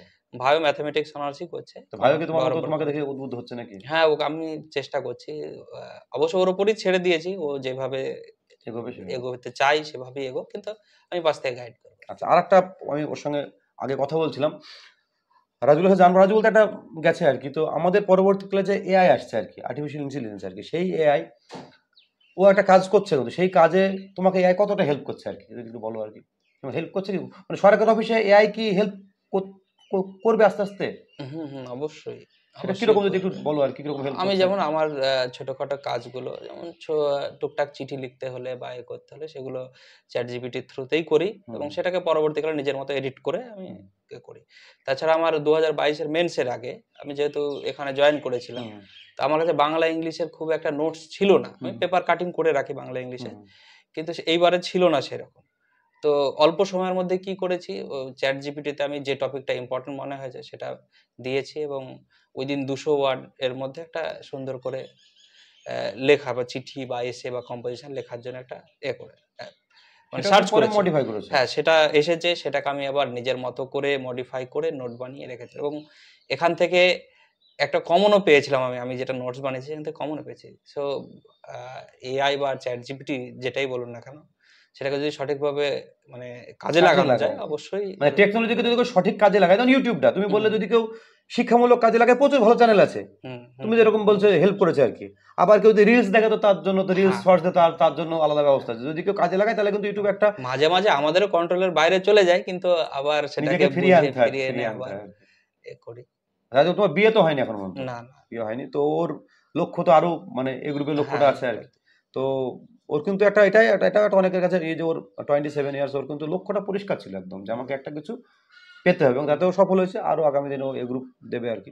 আচ্ছা, আর একটা প্রশ্ন হচ্ছে, তুমি তো একটা ফিল করলো, আমি একটা যা জানতে আছি, তারা ধরো বর্তমান যারা পড়ছে 9, 10-এ পড়ছে, 11, 12-এ পড়ছে, তাদের ভবিষ্যৎ পেশা সম্পর্কে ধারণা আছে? কি পেশা ভবিষ্যৎ আসতে চলেছে? এই যে এআই অনেকটা কর্ম সংকোচন করবে আর কি, অনেক মানুষ হয়তো চাকরি চলে যাবে আর কি। তো পরবর্তীকালে টিচার বা ডক্টর বা কি পেশা, তোমার কি ধারণা আছে কি পেশা আসতে চলেছে আর কি? তুমি তো লিখলে এরকম এআই সম্পর্কে তুমি লিখেছো বলছো পরীক্ষায় আর কি। তোমার কোনো ধারণা আছে যে পরবর্তীকালে কি পেশা আসতে চলেছে? এরকম কোনো আইডিয়া আছে তোমার? প্রথমত বলতে চাই যে ইন ফিউচার সরকারি চাকরি যেটা, যার জন্য আমরা প্রিপারেশন নিচ্ছি বা পাওয়ার আশায় এত কষ্ট করি, এর সংখ্যা কমতে চলেছে। তো সেহেতু প্র্যাকটিক্যাল কাজ যেটা অ্যাকচুয়ালি যেটা মানুষের ভোকেশনাল ট্রেনিং বলে বা হাতে কলমে যেটা কাজ আর কি শেখা, মানে পুঁথিগত শিক্ষা যেটা আমাদের, তার সাথে সাথে যে হাতের কাজ বা প্র্যাকটিক্যাল যে অভিজ্ঞতা, সেইগুলো যদি না থাকে তাহলে ইন ফিউচার কিন্তু মুশকিল এই ফিল্ডে টিকে থাকা। তো তাদেরকে বলবো যারা এখন 9, 10-এ পড়ছে, তারা পড়াশোনার পাশাপাশি সাথে অন্য কিছু যে কাজগুলো তাদের পরবর্তীতে কাজে লাগে, বিভিন্ন জন কম্পিউটারে ভালো কোর্স করে রাখছে। যেমন আমার ভাইকে আমি ও লেভেল কোর্স করাচ্ছি এখন, যাতে ওর কম্পিউটার রিলেটেড যত কাজ সেগুলো করতে পারে। হ্যাঁ, এরকম বিভিন্ন স্কিম আছে গভর্নমেন্টের, যেখানে আপনার বিভিন্ন ধরনের ট্রেনিং দেওয়া হয় এবং মানে হাতের কাজ সম্পর্কে ধারণা দেওয়া হয়, এবং তারা বিভিন্ন পরে কোম্পানি বা আদার্স এসে করতে পারে, মানে স্কিলটাকে স্কিল ডেভেলপমেন্ট যে প্রোগ্রামগুলো হয় সেগুলোতে পাশাপাশি করে রাখা উচিত বলে মনে হয়, এবং নতুন শিক্ষানীতিতে সেটাই করা হচ্ছে। আচ্ছা, আরেকটা যেটা কথা হচ্ছে যে তুমি তো আরেকটা পরীক্ষা, ইউপিএসসি পরীক্ষা, সেন্ট্রাল গভর্নমেন্ট, তুমি কি তাতে কোনো প্রিপারেশন নিয়েছিলে, এরকম কোনো ভেবেছিলে যে ওই পরীক্ষাগুলো দেবো আর কি, ওইরকম প্রিপারেশন? আমি 3 থেকে 4 মাস পড়াশোনা করেছি, তারপরে নতুন চাকরিতে জয়েন করার পর আমার আর সেভাবে পড়া হয়ে ওঠেনি। তারপরে ফুললি ডব্লিউবিসিএস। তোমার কি মনে হয় যে সিলেবাস তুমি দেখেছো, ইউপিএসসি বিসিএস এর বেসিক জিনিসটা কি অনেকটা মৌলিক জিনিসটা একই নাকি? শুনছি যে বিসিএসটা শুনছি যে ইউপিএসসির মতন করে আগামী দিনে হতে চলেছে আর কি, সিলেবাসটা চেঞ্জ করে ওই প্যাটার্নেই চলে আসবে শুনছি। যতদূর ধারণা 2025 থেকে হয়তো সিলেবাসটা চেঞ্জ হতে পারে। এটা ঠিক চলছে। হ্যাঁ, এবং ইউপিএসসির প্যাটার্নেই বিসিএস এর সিলেবাসটা করানোর চেষ্টা হচ্ছে, চলছে তাই না? হ্যাঁ, যদি সেটা হয় তাহলে বাংলা থেকে ইউপিএসসি ক্যান্ডিডেট সুবিধা হবে, তাহলে একই রকম প্যাটার্নে খাটবে, মানে ইউপিএসসির জন্য যে খাটবে সে বিসিএস জন্য খাটবে, খাটার ধরনটা একই রকম, অতএব সে এখানেও পাবে, যে ভালো খাটবে ওখানেও সে পাবে আর কি। এটা আমার মনে হয় সুবিধা হবে না? ওইটা মাথায় রেখেই সিলেবাসটা চেঞ্জ করা হয়েছে। এবার লাস্টের দিকে চলে এসেছি, আমরা কিছু বইয়ের নাম জেনে নেবো আর কি। যদি তোমার কিছু, যদিও বইয়ের নাম যেগুলো তোমার মনে আছে আর কি, তুমি যদি বইয়ের নাম কোনো সাজেস্ট করো আর কি, তাদের যারা পড়বে তাদের উপকার হবে আর কি। একটা করে বইয়ের নাম বলো। প্রথম তরুণ গোয়ালের জিকে দিয়ে শুরু করেছিলাম, সাথে আমার লুসেন্টের বইটাও ছিল, এই দুটোই কম্বাইন করে পড়তাম। তারপর যখন একটু ভালোভাবে মানে মেন্সের জন্য পড়তে লাগলাম, এটা 1 থেকে 1.5 মাস পড়েছিলাম এই দুটো বই ভালোভাবে। তারপরে মেন্সের জন্য আলাদাভাবে বই কিনলাম সবার কাছে সাজেশন নিয়ে। তো হিস্ট্রির জন্য আমি অ্যানসিয়েন্ট মেডিভেলের জন্য পুনাম দালাল দাহিয়া বলে রাইটারের বই আছে, হ্যাঁ, ওনার বইটা পড়তাম। তারপর ইন্ডিয়ান ন্যাশনাল মুভমেন্ট বা মডার্ন ইন্ডিয়ার জন্য, মানে মডার্ন হিস্ট্রির জন্য আর কি, সেটা স্পেকট্রামের একটা বই আছে রাজি বাহিরে, ওই বইটা পড়তাম। জিওগ্রাফি আমার কাছে একটা নোটস ছিল, সেই নোটসটাই পড়তাম। ওয়েস্ট বেঙ্গল জিওগ্রাফিটা আমি কার্তিক চন্দ্র মন্ডল থেকে পড়েছি। আর ইন্ডিয়ান জিওগ্রাফি যেটা, সেটা পেরিয়ারের পাবলিকেশনের একটা বই আছে, সেটা এখন খুব মানে ভালো চলছে, সেটা থেকেই পড়েছি, আর কিছু সেরকম পড়িনি। পলিটি তো লক্ষ্মীকান্ত, পপুলার বই আর কি, পপুলার বই। ওটা পড়ার সাথে সাথে আমি ময়ূর মোগরে বলে একজন ইউটিউবার আছে, ওনার ক্লাসগুলো সব করেছি। ময়ূর মোগরে, উনি ইন্ডিয়ান পলিটিক্সটা পুরোটা কভার করেছে। আরো অনেকজন আছে, কিন্তু ওইটা শুরুতে আমি করেছিলাম, তারপরে আর অন্য কিছু করিনি। তো পুরো পলিটির কনসেপ্ট ওখান থেকে ক্লিয়ার হয়ে গেছে। ইকোনমিটা আমি আগে পড়তাম, প্রথমে তো ম্যাকবুক পড়েছিলাম, তরুণ গল্পটা তো আগেই পড়া ছিল, ম্যাকবুক পড়েছিলাম। তারপর বিভিন্ন নোটস ছিল, সেগুলো পড়ার পর আমি লাস্টের দিকে Indian economy, Nitin Singhania sir, উনি একটা বই লিখেছেন, সেটা বইটা আমি দেখেছি, ভালো বই, ওটা পড়েছি।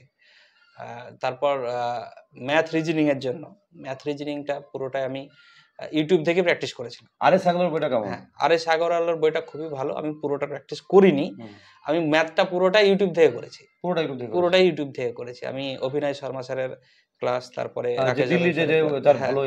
এদের ক্লাসগুলো করেছি, এবং আমার কাছে সেই সময় ম্যাথের খুব একটা ভালো বই ছিল না, অন্যজনের বই নিয়ে তখন আমি সেইগুলো প্র্যাকটিস করেছিলাম। হ্যাঁ, মানে ইউটিউব তোমাকে অনেকটা হেল্প করেছে না? হ্যাঁ হ্যাঁ হ্যাঁ, ম্যাথের বই খুব একটা কিনেছিলাম। আচ্ছা, আর কিছু বাকি থাকলো? ইতিহাস, ভূগোল, বাংলা, ইংলিশের জন্য? আর রিজনিংটা ওই আরিহান্তের বই থেকে, আর মানে ম্যাথ রিজনিংটা আমি আলাদা করে প্রিপারেশন নেইনি। যখন ফাঁকা পেতাম আমি মোবাইল খুলতাম, ওয়েবসাইট ছিল বিভিন্ন, computer.com, আরো examweather.com, তারপরে ইন্ডিয়া বিক্স। তুমি মেইনলি মোবাইলে দেখতে, ল্যাপটপে তখন দেখতে? মোবাইলে, বাসে হয়তো ট্রেনে বাড়ি আসছি, টুক করে বের করে মুখে ম্যাথ করতে হয়তো 50টা ম্যাথ করা হয়ে গেল। এভাবেই করতাম, আলাদাভাবে ম্যাথে খুব একটা সময় দিইনি। সময়টা তুমি কাজে লাগিয়েছো? হ্যাঁ, তো মুখে করাতে আমার স্পিডটাও ইনক্রিজ হয়ে গেছে, সময়টা খুব গুরুত্বপূর্ণ। সায়েন্সের জন্য লুসেন্টি পড়েছিলাম, সায়েন্স টেকনোলজির জন্য। ইএনভিএস এর জন্য একটা দাদা, ওই ডব্লিউবিসিএস কোয়েস্ট যেটা বললাম, ওই দাদা একটা নোট দিয়েছিল, সেটাই পড়তাম। আর শঙ্কর আইএসের বই কিছুদিন পড়েছিলাম এনভায়রনমেন্টের জন্য। আর যেগুলো বড় বড় যারা ইউপিএসসি পড়ায়, যে বিকাশ দিব্যকার্তি স্যার, অবধূত স্যার, এদের ভিডিও তুমি কোন দেখেছিলে? এই সমস্ত যারা আছে, থরলি তো ওইভাবে দেখা হয়নি, তবে ওনাদের মোটিভেশনাল যে টুকটাক ভিডিও যেগুলো আসে সেগুলো দেখি আর কি। দেখেছিলাম। তো এটাই তো রাজিবুল, একটা তো ভালো একটা মানে করেছে, স্বপ্ন পূরণ হয়েছে আর কি। তো আমি এটাই বলবো যে রাজিবুলকে যদি কেউ মডেল করো, যে ঠিক আছে যদি পায় আর কি। আর নম্বরটা, ও যে অনেক নম্বর পেয়েছিল, মেধাতে লেখা ছিল এরকম ব্যাপারটা নয়। একটা যেরকম মাধ্যমিকে স্টার ছিল 79 বললে আর কি, উচ্চ মাধ্যমিকে, গ্র্যাজুয়েশন, এটাই কারণ গ্র্যাজুয়েশনটা ও ফোকাস ছিল বিসিএস, সেজন্য হয়তো ম্যাথটা আরও ভালো হতো যদি ওখানে ফোকাস হতো। তো প্ল্যানিং ছিল মোট কথা, আমি এটাই বলতে দেবো যে ওর কিন্তু একটা প্ল্যানিং ছিল, লক্ষ্য ছিল। সেই এরকম যদি কারো এলোমেলো চলে তাহলে কিন্তু হবে না। আর যার প্ল্যানিং থাকবে, লক্ষ্য থাকবে, ওই সঙ্গে যদি খাটবে, তাহলে মনে হয় সেইটা অ্যাচিভ করার একটা। আর যেটা বলা হয় না, এখন যারা ট্রেন্ডিং চলে, অনেক ভিজুয়ালাইজ করে যে আমি ওই ভিডিও বা জয়েন্ট ভিডিও পদটায় আমি বসছি আর কি, ওই চেয়ারটায় বসছি আর কি। তুমি এরকম কোনো কিছু ভিজুয়ালাইজ করেছিলে যে আমি, হয় না তুমি স্বপ্নে, ধরো তুমি এখনো তুমি বসোনি আর কি, তুমি বসবে হয়তো কয়েক মাসের মধ্যে আর কি, তো ওইটা কি তুমি কোনোদিন স্বপ্নে বা ভাবতে যে আমি ওই চেয়ারটায় বসছি আর কি? ব্যাপারটা মানে ভিজুয়ালাইজ যেটাকে করা হয় আর কি, ক্রিয়েটিভ ভিজুয়ালাইজেশন আর কি। প্রথম থেকেই আমার, যখন থেকে বিসিএস এর প্রিপারেশন শুরু, তখন থেকেই ডব্লিউবিসি এক্সিকিউটিভ এটাই টার্গেট ছিল, এবং তার জন্য চেষ্টাও করছি। তো আমার জয়েন্ট ভিডিও ফার্স্ট চয়েস দেওয়ার উদ্দেশ্যই হচ্ছে যে জয়েন্ট ভিডিও তো পেলাম, আমার কোনো কারণে যদি নাও হয়, আমি এখান থেকে যেন এক্সিকিউটিভে পৌঁছাতে পারি। মানে আমার ওটার প্রতি একটা টান ছিল আর কি, ভিডিও চেয়ারের মধ্যে টান আছে আর কি, চেয়ারে বসতে হবে আর কি। এটা তুমি ভিজুয়ালাইজ করেছো, সেটাই তো যেটা, এটাই বলি, যদি কেউ ভিজুয়ালাইজ করে এবং লক্ষ্য ঠিক থাকে, তাহলে কিন্তু হয় আর কি, ল অফ অ্যাট্রাকশন কাজ করে। এবং এমন নয় যে ও পরিশ্রম করেনি, যথেষ্ট পরিশ্রম করেছে। আপনি তো মানে এই লেভেলে যারা খাটে, এই লাইনে যারা আছে, তারা বোঝে এই ক্লাসের পড়া, স্কুলের পড়া, উচ্চ মাধ্যমিক পর্যন্ত, গ্র্যাজুয়েশন পর্যন্ত, তার সঙ্গে এই চাকরির পরীক্ষার পড়াটা কিন্তু পুরো আলাদা। এটা যে যখন মানে মাঠে নামে আর কি, চাকরির পরীক্ষার ফিল্ড আর কি, তখন সে ফিল করে যে টোটাল আলাদা ফিল। তুমি একটু যদি বলো আর কি, আমি তো বললাম আমার মতো করে, তুমি তোমার মতো করে বলো আর কি। আচ্ছা, মানে এই ডিফারেন্সটা বলতে পারছি যে গ্র্যাজুয়েশন পর্যন্ত পড়া, এই পড়ার সঙ্গে চাকরি পরীক্ষার জন্য পড়া, ইউপিএসসি বা বিসিএস, তার কি বেসিক ডিফারেন্সটা কি আর কি? এটাই, গ্র্যাজুয়েশন পর্যন্ত পড়া বলতে, হ্যাঁ সেই পড়াটারও অবশ্যই গুরুত্ব আছে, কারণ গ্র্যাজুয়েশনের টাইমে যেটা থাকে সেটা যদি ভালোভাবে পড়া যায়, তবে সেটা কিন্তু পরবর্তীতে কাজে লেগে যায়। আমি যদি আমার ম্যাথ ভালো করে পড়তাম, তাহলে আমার কিন্তু অপশনালে কাজে লেগে যেত, কিন্তু সেইটা ভালো করে করা ছিল না বলে কিন্তু আমি ওটা নিতে পারিনি।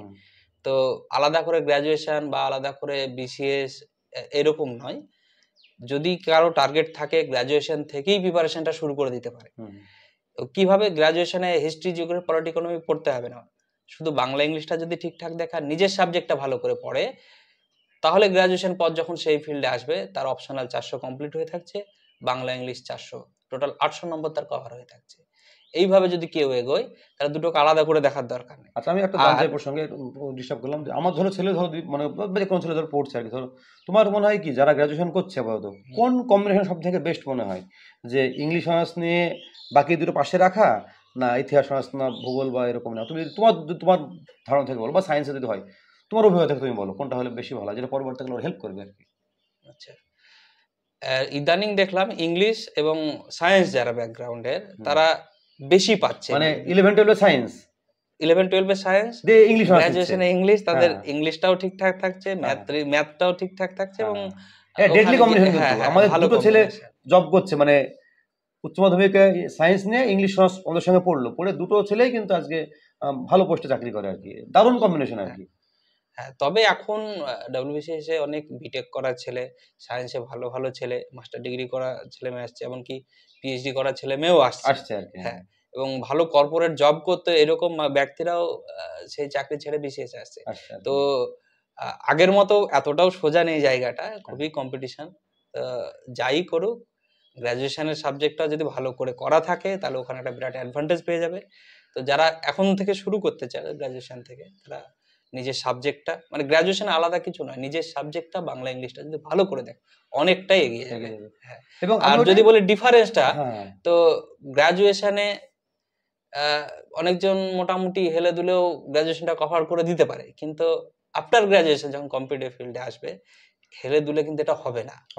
প্রত্যেক দিনের জন্য এবং কনসিস্টেন্সি বজায় রেখে ডেইলি একটা মিনিমাম টাইম দিতেই হবে, এবং প্রত্যেকটা সাবজেক্টকে, কোনো সাবজেক্ট ছেড়ে দিয়ে, আগে কি ছিল আমি ইংলিশে উইক আছি বা ম্যাথে উইক আছি, অন্যান্য সাবজেক্ট দিয়ে বেরিয়ে যাবো, কিন্তু এখন যা কাট অফ যাচ্ছে তাতে সব সাবজেক্টই ভালো না হলে একটু চাপ আছে। আর তুমি স্যাক্রিফাইস কি করো? ধরো স্যাক্রিফাইস মানে কি, বাড়ি আসলে না, অনেক সময় না যে আমি ঈদে বাড়ি গেলাম না, এরকম স্যাক্রিফাইস তুমি নিজের জীবনে অনেক করেছো আর কি, যেগুলো হয়তো বাড়িতে না, বাড়ি 2 মাস 2.5 মাস অন্তর আসতাম, বাড়িতে অনেক অনুষ্ঠান, আত্মীয় স্বজনের বিয়ে, এইগুলো খুব কম এসেছে, হয়তো আসলে আসা যেত, কিন্তু একটা ব্রেক চলে আসে, বাড়ি আসতাম, যেতাম, পড়াশোনা হতো না, 1 সপ্তাহ 2 সপ্তাহ ঠিকঠাক পড়া হতো না, আবার মন বসাতে গিয়ে কিছুদিন সময় লেগে যেত, তার জন্য ওই 2 মাস 2.5 মাস অন্তরই বাড়ি আসতাম। আসেনি তা না, বাবা মাও কিছুটা স্যাক্রিফাইস করে, তোমাকে দেখতে পাইনি হয়তো, খারাপ লেগেছে আর কি, বাইরে পড়েছো আর কি, তুমি বাইরে পড়েছো আর কি, তো আজকে তাদের অনেকটাই মানে স্বপ্নটা পূরণ হয়েছে আর কি, যে না ঠিক আছে এরকম। তবে বিরাট কিছু স্যাক্রিফাইস করে দেওয়ার মতো জায়গা না, সমস্ত কিছু করেও যদি দিনে 6 থেকে 7 ঘন্টা পড়া যায়, আশা করছি হয়ে যাবে। আর কারেন্ট অ্যাফেয়ার্সের জন্য তুমি কি সাজেস্ট করো? পেপার, নিয়মিত বাংলা ইংলিশ পেপার পড়াটা বা খবর শোনাটা, এটা কেমন হেল্প করে এখন থেকে কোনো ছেলে ধরো পড়ছে? অবশ্যই বাংলা ইংলিশ পেপারটা এখন থেকে যদি কেউ 9-এ পড়ছে 10-এ পড়ছে, সেই পেপারটা পড়ার অভ্যাস শুরু করলো আর কি। এমনিতেই পরীক্ষা দিক বা না দিক পেপার পড়ার অভ্যাসটা খুবই ভালো একটা জিনিস। আর যারা এখন থেকে পেপারটা পড়বে, তারা ওখানে অটোমেটিক তাদের লেখার ধরন আলাদা হয়ে যাবে, অনেক কিছু শিখতে পারবে, ইংলিশে নতুন ওয়ার্ড কালেকশন বাড়বে। আমাদের এক সিনিয়র দাদা, সে শুধুমাত্র বাংলা ইংলিশের কারণেই বিশেষ পেয়ে গেছে, জিএস খুব একটা পড়তেন না, বাংলা ইংলিশে যথেষ্ট ভালো নম্বর পেতেন উনি, এবং লেখার ধরন খুব সুন্দর। তো বাংলা ইংলিশে যদি 400 নম্বর, এটা কেউ যদি এখন থেকে পেপারটা ঠিকঠাক পড়ে, তার লেখার ধরন ভালো হবে, তার নম্বর ভালো হবে। তো অনেক দীর্ঘ ভিডিও হলো, অনেক কিছু জানলাম, মানে যারা অ্যাকচুয়ালি ডব্লিউবিসিএস অ্যাসপিরেন্ট আর কি, তো আমাদেরও অনেক স্টুডেন্ট আছে আর কি, আমাদের স্কুলের বা বিভিন্ন স্কুলে যারা স্টুডেন্ট আছে আর কি, বা যারা বিশেষ অ্যাসপিরেন্ট যারা খাটছে আর কি, অনেক বাবা মার ইচ্ছা, আমি জিজ্ঞেস করে নেবো গার্জেনকে যে না আমার ছেলে মেয়ে, আমি ছাত্রদেরকেও প্রশ্ন করি কি হতে চায়, বলে যে না এখন রিলস হয় বলে অনেকে আইপিএস আইএস হতে চায়, ওদের লাইফস্টাইল দেখেন, অনেকে দেখা যায় দারুণ গাড়ি ফাড়ি একদম সবাই স্যালুট করছে আর কি, কিন্তু এটা হতে গেলে তার সিলেবাস জানা দরকার, পরীক্ষা পদ্ধতি জানা দরকার, কতটা খাটতে হয় একদম সম্যক ধারণা দরকার আর কি। শুধু ওই রিলস দেখে মানে আমি হয়ে গেলাম ব্যাপারটা নয় আর কি, বিশেষটাও কিন্তু আস্তে আস্তে অনেক অনেক কঠিন হয়ে যাচ্ছে আর কি। তুমি দেখলে তো কয়েক লক্ষ পরীক্ষা দেওয়ার মধ্যে কয়েক হাজার প্রিলিমিনারি ক্লাস, তারপরে সেখান থেকে 400-500 মেন, সেখান থেকে হয়তো নিচ্ছে 150 এরকম নিচ্ছে, অনেক টাফ কম্পিটিশন আর কি। সেজন্য সেরকম করে তোমাকে, এবং যদি কারো ইচ্ছা থাকে কোনো বাবা মায়ের, যে তাহলে তার লক্ষ্যটা যদি ওইদিকে থাকে, তাহলে তাকে 7-8 থেকে তার পেপার পড়া, এটা বললো রাজুগুল, পেপার পড়া, একটু ইতিহাস ভূগোলটাকে ডিটেলসে পড়া আর কি, মানে বুঝে পড়া আর কি, তাহলে কিন্তু একটা লক্ষ্য থাকলে তার আশা করি হওয়া সম্ভব, এবং যে কোনো পরিবেশ থেকে। সব থেকে বড় ধরন কিন্তু রাজু, একটা লক্ষ্য রেখে এগিয়ে যেতে হবে, কে পাশে থাকলো কে সাথে থাকলো না দেখে নিজে এগিয়ে গেলে, নিজের উপর ভরসা রেখে গেলে আশা করছি হবে। আর বর্তমান প্রজন্ম অনেকটা ডিস্ট্রাকশনে ভোগে আর কি, নানা রকম ডিস্ট্রাকশন আর কি, মোবাইলে গেম খেলা, মোবাইলে রিলস দেখা বা অনেক রকম সম্পর্কে তারা জড়িয়ে পড়ে। আমারও মোবাইলের প্রতি একটা অ্যাডিকশন আছে, পড়তে পড়তে কখন মোবাইলে হাত চলে যায় বুঝতে পারি না। ওই জন্য আমি কি করতাম, একটা আলাদা বক্স করে রেখেছিলাম, মোবাইল বক্স বলে লিখে রাখতাম, ওইখানটায় ঢুকিয়ে দিতাম ফোনটাকে 2 ঘন্টার জন্য বা 1.5 ঘন্টার জন্য, দিয়ে পড়তাম। এবার পড়তে পড়তে কোনো কিছু গুগলে সার্চ করার সময় আসতো যখন, তখন আমি সেটাকে খাতায় নোট ডাউন করে রাখতাম, কারণ আমি ওই গুগল সার্চ করার জন্য মোবাইলটা এখন নিতে যাব, হয়তো 20 মিনিট 25 মিনিট মোবাইল ঘেটে বসে আছি, ওই জন্য পড়ার পর তখন গুগলে সার্চ করতাম বাকি এগুলো এভাবে।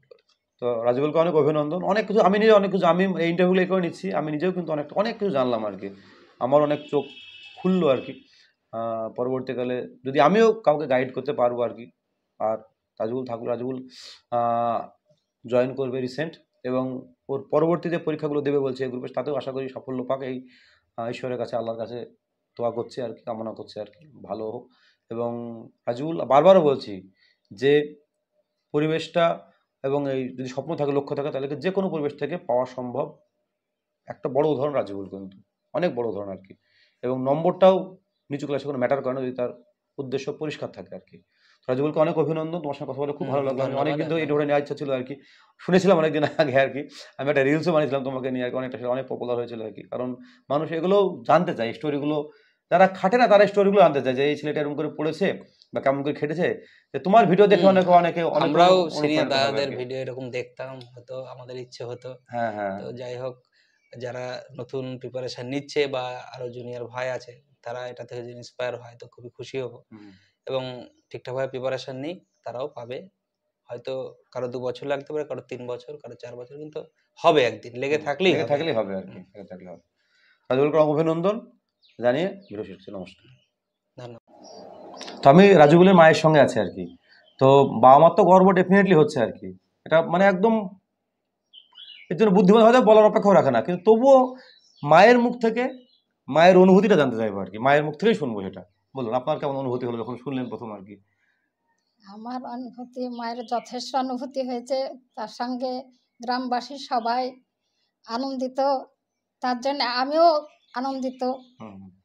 আর অত্যন্ত দুঃখ কষ্টের মধ্য দিয়ে ছেলেকে যে এই জায়গায় পৌঁছাতে পেরেছি, এটাও একটা মানে গর্বের বিষয়। তো আল্লাহ জানে তাকে এখনো সেই জায়গায় যখন বসায়নি, তো ভালোভাবে বসার তৌফিক দান করুন, এবং সে যেন অত্যন্ত সততার মধ্য দিয়ে কাজটা চালিয়ে যেতে পারে, এটা আপনাদের কাছে আমি দোয়া চাইছি সকলে। এটা ভালো কথা বললো, কিন্তু অত্যন্ত সততার সঙ্গে আর কি, এটা খুব দামি কথা। মায়ের ইচ্ছা কিন্তু যে ও যেন, রাজীবুলও কিন্তু ইন্টারভিউতে বলেছে যে আমি যেন সৎভাবে এই কাজটা কিন্তু করতে পারি। প্রশাসনিক চাকরিতে অনেক সময় সবাই সৎ থাকতে পারে না, কিন্তু মাও কিন্তু মন থেকে ওই কথাটাই বললো যেন ওনার ছেলে যেন সৎভাবে কাজটা শিখতো। হ্যাঁ, সে দুনিয়ায় নাম হোক আর কি, হ্যাঁ অনেক সময় ভালো অফিসার, একটা সৎ অফিসার এরকম নাম যেন হয়, এটাই আমি চাই। আর আপনার তো যখন প্রথম পেল আপনার নিশ্চয়ই মন থেকে কান্না পেয়েছিল নাকি, মানে দুঃখ আনন্দে? ছেলেদের জন্য সব সময় কান্না করি, যে ছেলেপিলিকে আল্লাহ তুমি দুনিয়ায় ভালোভাবে ভালো জায়গায় তাদের ব্যবহার অত্যন্ত নম্র ভদ্র করিও, এবং জানে অহংকার জানেন জীবনে না হয়, না করে, ছোট বড় কাউকে জানে মানে। এটা আপনি ছোট থেকে বলতেন যে আপনি যে কথাগুলো বলছেন আর কি, যে সবার সঙ্গে ভালো ব্যবহার, সবার সঙ্গে মেশা। আমি আল্লাহর কাছে সব সময় কাঁদি, আল্লাহর কাছে এটা যেন করে, এটা কিন্তু একটা দিক যে একটা ও যে চাকরি করছে কোন মানুষের সঙ্গে মিশতে হবে। বলুন, আপনি বলুন। হ্যাঁ, ছেলেদেরকেও বলি যে তোমরা যে চাকরি পেয়ে গেছি বলি, একটা বড় কিছু হয়ে গেছি, দেশের মানুষ গরিব বড় লোক সবাইকে যেন সম্মান দিয়ে যাবে, তাদেরকে যেন সম্মান দিয়ে কথা বলবা, তাদের সঙ্গে সালাম দিবা, তাদের ভদ্রতা, তাদের সঙ্গে ব্যবহার দেখাবা, এটাই বলি। এটা ছোট থেকে শিখেছেন না? এটা একটা মানে বড় ব্যাপার বলতে হবে আর কি। তো আপনাকে অনেক ধন্যবাদ, আপনার সঙ্গে এই ছোট্ট কথা বলে কিন্তু আমি অনেক ভালো লাগলো আর কি। আজ বলে মায়ের এই যে বাবা মায়ের শিক্ষাটা কিন্তু ক্ষুদ্র কিন্তু অনেক বড় ম্যাটার করে ছেলে মেয়েদের, মানে দর্শনের দিক, জীবন দর্শন বলছে না, জীবন দর্শন কোন দিকে এগোবে আর কি, এটা কিন্তু খুব বড় ম্যাটার করে। আপনাকে অনেক ধন্যবাদ। তো এটাই আর কি, নমস্কার। আমরা রাজীবুলের বাবার সঙ্গে আছে আর কি। তো আপনার নাম কি? আমার নাম হাফিজুর রহমান শেখ। আপনি কি করেন? ছোটখাটো একটা ব্যবসা, সারের ব্যবসা করেন। তো আপনি, আপনার ছেলে তো জয়েন্ট ভিডিও মানে সমস্ত কিছু হয়ে গেছে, কাগজটা সব কমপ্লিট ভেরিফিকেশন হয়ে গেছে, রিসেন্ট জয়েন করবে, তো আপনার তো নিশ্চয়ই ভালো লাগছে, এটা বলার অপেক্ষা রাখেন আর কি। তবুও আপনার মুখ থেকে আপনার অনুভূতিটা শুনবো আর কি। ভালো, আমার একাই না, আমার গ্রাম আমিনাবাদ গ্রামবাসী বা আমার হয়তো ব্লকের আশেপাশে যারা আছে পরিচিত সবারই ভালো লাগছে। তো আপনার মানে গর্ব হচ্ছে তো অবশ্যই। তো আপনি এরকম ভেবেছিলেন জীবনে যে আপনি যখন তো সেরকম করে তখন পড়াশোনা তো চল ছিল না, তো আপনার ছেলে এরকম একটা বিশেষ অফিসার হবে আর কি, এরকম স্বপ্ন দেখেছিলেন আপনি? আমার স্বপ্ন, এই স্বপ্ন দেখিনি, তবে আমার একটা ইচ্ছা প্রথম থেকে, যখন ছেলেপিলেকে লেখাপড়া স্কুলে পাঠাই তখন থেকে আমার একটা উদ্দেশ্য, আমার একটা চাহিদা ছিল পড়াশোনা করার, কিন্তু অর্থের অভাব, আমার বাবা অসুস্থ, সেজন্য আমি হয়তো আগাতে পারিনি। আমার ইচ্ছা বাল্য জীবন থেকে যে অন্তত ছেলে দুটোকে একটা জায়গায় নিয়ে যেতে হবে, তো সে স্বপ্নটা আমার ছিল। তাতে ছেলেপিলের প্রচণ্ড অর্থ মানে সেইভাবে হয়তো যোগান দিতে পারতাম না, হয়তো আজকে ফোন করলে বা টাকা লাগবে 2000, হয়তো তারপর দিন পাঠাতাম, বা সেদিনও আবার চেষ্টা করে পাঠাতাম এরকম। 2 ছেলেকে পড়াতো? হ্যাঁ, 2 ছেলে। আপনার প্রথম থেকে আপনার এটা তো শাহাদিয়ারের হাই মাদ্রাসা পড়া চলে গেল ডমকুল, তারপরে আপনার বহরমপুর, তারপরে তো কলকাতা চলে গেল। শুনলাম আর কি। আর ছোটটা আপনার আল ইসলাম মিশন 5-এ ভর্তি করেছিলাম ডমকুল, হোস্টেলে থাকতো নাকি? হ্যাঁ, হোস্টেলে থাকতো। 11-12 করেছে ওখানে। হ্যাঁ, মাধ্যমিক করার পরে 11-12 করেছে। তারপরে তো আপনি কত পড়াশোনা করেছিলেন? আমি ক্লাস 5-এ ভর্তি পড়াশোনা। সেরকম পড়াশোনা আপনি ছেলেকে সেরকম করে গাইড করতে পারেননি, ওরা নিজেরাই করেছে? হ্যাঁ, নিজেরাই যথেষ্ট পরিমাণ। তো ছোটবেলায় গিয়ে রাজীবুলকে দেখে মনে হয়েছিল যে এরকম, মানে তখন মানে আমি বলছি ধরেন যখন 9-10-এ পড়ে, 11-12-এ পড়ে, তখন কি মনে হয়েছিল ছেলে এরকম চাকরি পাবে মনে হয়েছিল? ওর মধ্যে তাগিদ অনুভব করেছেন যে এরকম চেষ্টা আছে? এরকম ওর চেষ্টা শাহাদের হাই মাদ্রাসায় থাকাকালীনই ওরা first boy, second boy, third বয় 3 জন জানি খুব টার্গেট নিয়ে পড়াশোনা করতো। খুব টার্গেট ছিল 3 জনেরই, আরও 2 ছেলে এখনো হয়নি চাকরি, যাই হোক। হ্যাঁ, খুব টার্গেট ছিল বা চাহিদা ছিল, বুঝতে পারতাম। তো এই যে আমি যতটুকু বুঝতে পারছি আমিনাবাদ গ্রামে আর কি পার্টিকুলারলি এই জয়েন্ট ভিডিও প্রথম রাজীবুল আর কি। তো কেউ প্রশাসন বা কোনো এই সংস্থা কোনো সংবর্ধনা দিয়েছে কিছু না? হ্যাঁ, অনেকজনে এসছে, গ্রামের ছেলেপিলে এসছে, আবার অন্যান্য জায়গায় ডমকুলের সাংবাদিক এসেছিল, হাসানপুর কালুপুর ক্লাব থেকে ওরা এসেছিল, সব অনেক জায়গায় এসছে। তো এবার ছেলে তো এখনো পোস্টিং হয়নি, পোস্টিং হয় কোনো একটা ব্লকে নিশ্চয়ই হবে আর কি। তো সেখানেও যাওয়ার, আপনি তো অবশ্যই যাবেন আর কি, সেখানে মানে বলার অপেক্ষা রাখেন আর কি, তো যেতে হবে আর কি। তো এটা কোথাও একটা যেন স্বপ্ন পূরণ একটা হলো না, মানে আমিও একটা গার্জেন আর কি, আমারও 2 ছেলে আছে আর কি। তো আমাদের মনে হয় যে এটা একটা বিশাল বড় স্বপ্ন পূরণ করতে হবে, প্রশাসনিক চাকরি, বিশেষ অফিসার একটা আর কি, যদিও জয়েন্ট ভিডিও আর কি, এই গ্রুপটা এক্সিকিউটিভ আর কি, তবুও কিন্তু সি গ্রুপের চাকরি যথেষ্ট বিশেষে ভালো চাকরি আর কি, চাকরি পাওয়াটাই বড় ব্যাপার আর কি এখনকার দিনে। তো সেই স্বপ্ন দাদার পূরণ হয়েছে আর কি। তো এটাই আর কি ব্যাপার যে ছেলে মেয়ের চাকরি পাওয়া মানে বাবা মায়ের অনেকটা স্বপ্ন পূরণ, কিন্তু ছেলে মেয়ের মাধ্যমে সেই স্বপ্ন পূরণ হচ্ছে আর কি, এবং গর্বিত করা এলাকার মধ্যে আপনার ছেলে প্রথম পেলো এই ধরনের চাকরি আর কি। তো আপনার তো গোটা আমিনাবাদ গ্রাম গর্বিত আর কি। হ্যাঁ, সবাই গর্বিত, বংশের লোকও গর্বিত আর কি। এমনি ওর সঙ্গে সব ছেলেপিলে পরামর্শ বা ভালোবাসা অনেক আসছে আর কি, আগের থেকে ওর সঙ্গে ভালোবাসা সবার সঙ্গে একটা আলাদা মাইন্ডে। তো এটাই আর কি। তো আপনাকেও অনেক ধন্যবাদ, অভিনন্দন আর কি। দাদাও খুব ভালো, মেয়ের আগে একদিন এসেছিলাম আর কি, তো খুব ভালো ব্যবহার আর কি, আন্তরিক ব্যবহার আর কি। সেটা নমস্কার।